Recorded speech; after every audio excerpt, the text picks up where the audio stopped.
Welcome to the Thought Boss podcast. This is your host, Nicole. I'm here to show you that all the help you need is already inside of you and that you're far more powerful than you give yourself credit for. I'm glad you're here. Now let's turn you into a thought boss.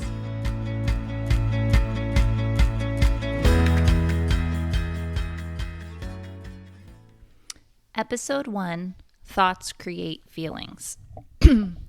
Most of our problems start when we blame our circumstances for how we're feeling. Our circumstances could be the family we're born into, what my mother-in-law said, my son's grades, my friends excluding me, or even the weather. And we tend to believe that it's just normal to behave a certain way in a specific circumstance, right? We just believe that mother-in-laws are difficult and it's just part of life, that rain is bad weather, that our kids should get good grades. And we believe that when things don't go the way we want them to, that it's just normal to feel a certain way. Maybe it is normal to feel that way because it's common to feel hurt or scared or uncertain. But we tend to think that because everybody seems to say that something is true, that it absolutely is true. But do you know what's true? Whatever you decide is true. Whatever you believe is true is exactly what's going to show up in your life. If you believe that bad grades will ruin your life, you'll look for the evidence that that's true, and that's exactly how life will seem to you. But is it really true? What if you decided to look for evidence that you can get bad grades and still have a really amazing life? In fact, what if you decided to look for evidence that getting bad grades was actually a prerequisite for some of the most successful people in the world? The crazy thing about your brain is that it isn't a source of knowledge. Your brain actually just does what you program it to do. Your brain is super powerful, and whatever you tell it is true, that's what your brain is going to believe. And because your brain wants to be right more than anything, it will continually look for evidence that it is right. Crazy, right? Okay, so let's talk about your brain for a minute.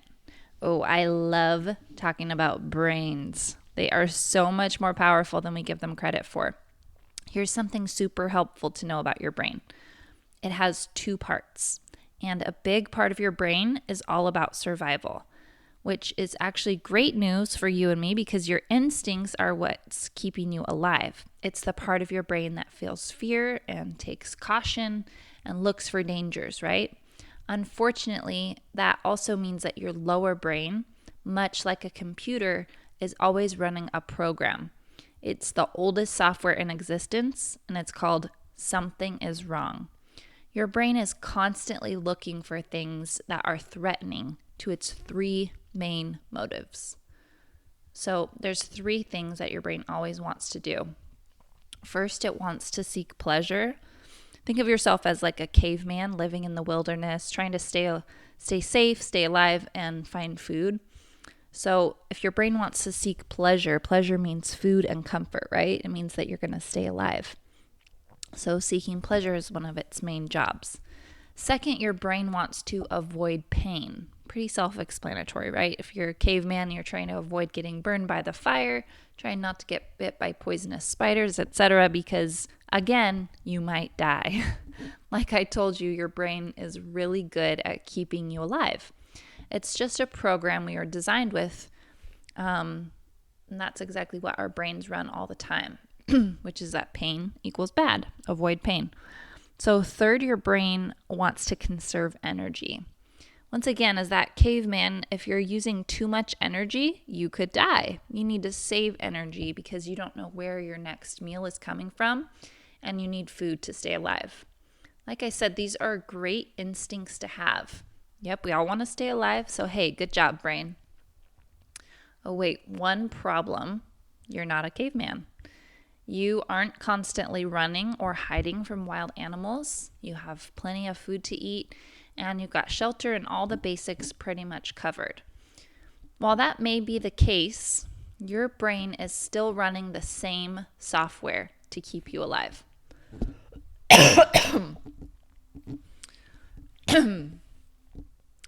So instead of scanning for threats to your life like wild animals or bad weather, your brain is finding things wrong in all sorts of other situations. Mother-in-law doesn't like me. We might die. We need to stay in groups to survive, so let's make sure that everyone likes us so that we don't die. Bad weather. We could get too cold and die. Trigger bad mood because of the weather. You see where we're going here? It's not just you being negative. It may just be that your brain is looking for threats to your survival, so it feels like it has to always be looking for something to be wrong. Okay, great. What we've got is the brain's main objectives. Now, look what else your brain can do. Did you know that your brain can create feelings? Feelings are just vibrations in your body. Yep, your brain can make you sad and happy and infuriated and passive, appreciated. It can make you feel loved or crazy or annoyed. It can actually make you feel any kind of feeling that you want to. Your brain can just send the signal to your body and make you feel that way. So wait, how does that work? We're missing one giant step between what's happening outside of you and what's happening inside of you. So we're missing one giant step between what's happening outside of you and what is happening inside of you. How is it working? How is it all happening? Well, it's a conscious or sometimes unconscious decision to think something, to think a thought, a sentence in your mind. Sometimes we're running completely on default and we let our brains make up basically anything they want because we're used to feeling a certain way in a specific situation. So husband says something mean, cue crying. Get reprimanded by your boss, cue seething anger. But there's something that we're forgetting in between what other people are doing and what we're feeling. And it's called a thought, whether you recognize it or not. And here's a hint. You're not born just recognizing that your thoughts are creating your feelings because your brain likes to be super efficient, okay?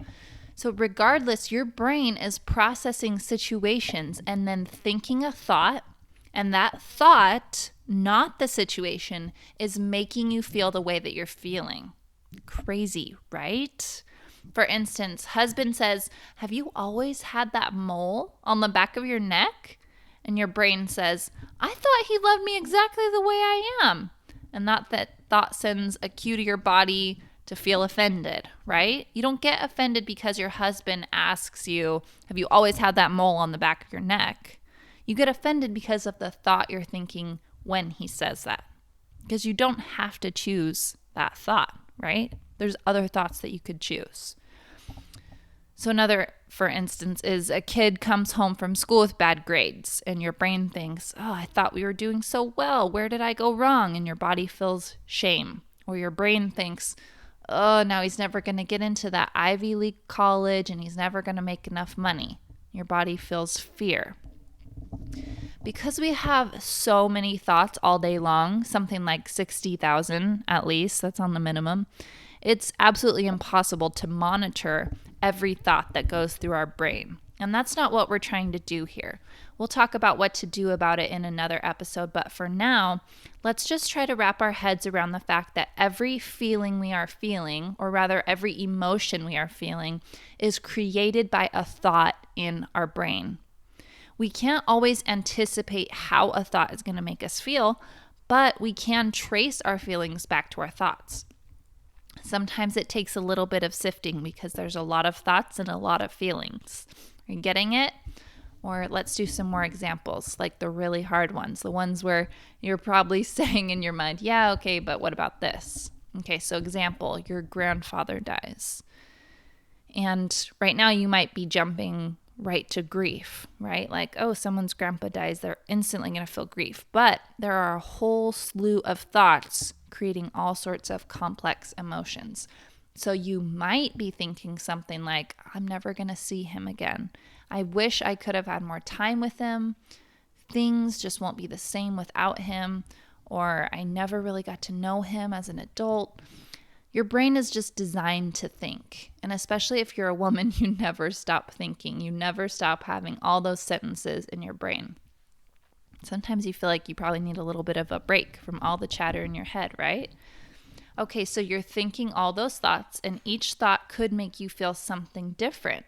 You have to get really specific on what the feeling is. For instance, sorrow, regret, longing, nostalgia, disappointment, grief.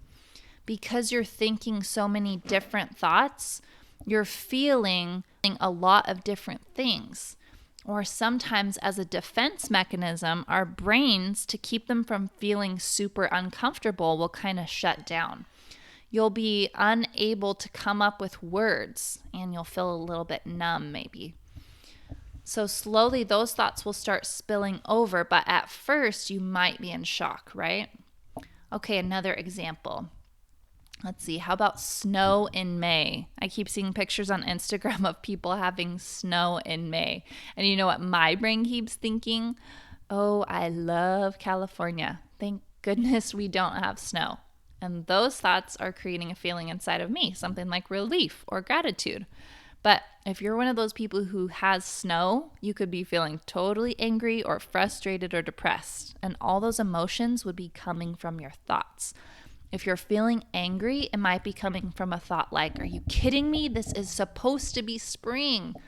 If you're feeling depressed, it could be coming from a thought more like, oh, I can't take another gray, gloomy, cold day. I need sunshine.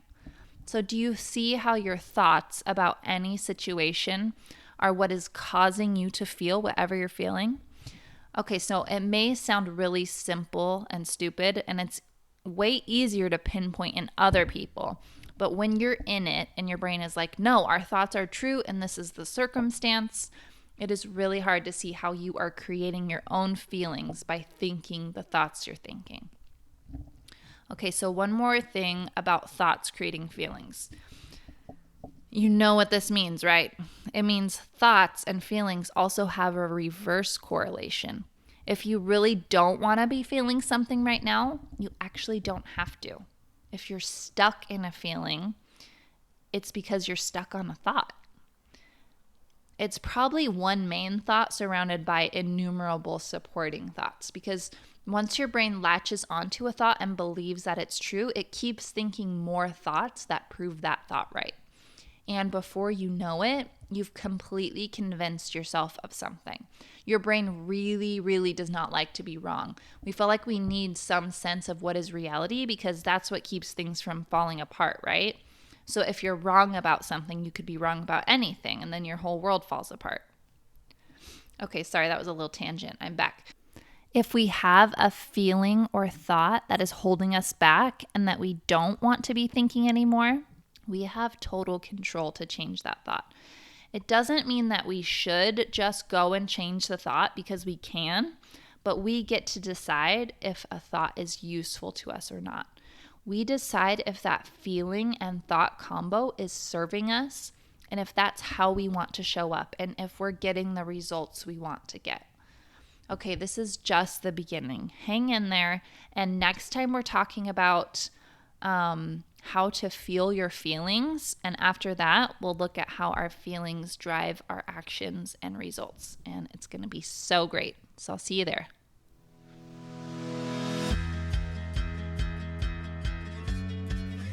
Hey, thanks for listening. For more help with specific problems, visit thoughtbosscoaching.com and submit your question. I'll be answering questions every week in a free call. Sign up before you miss it.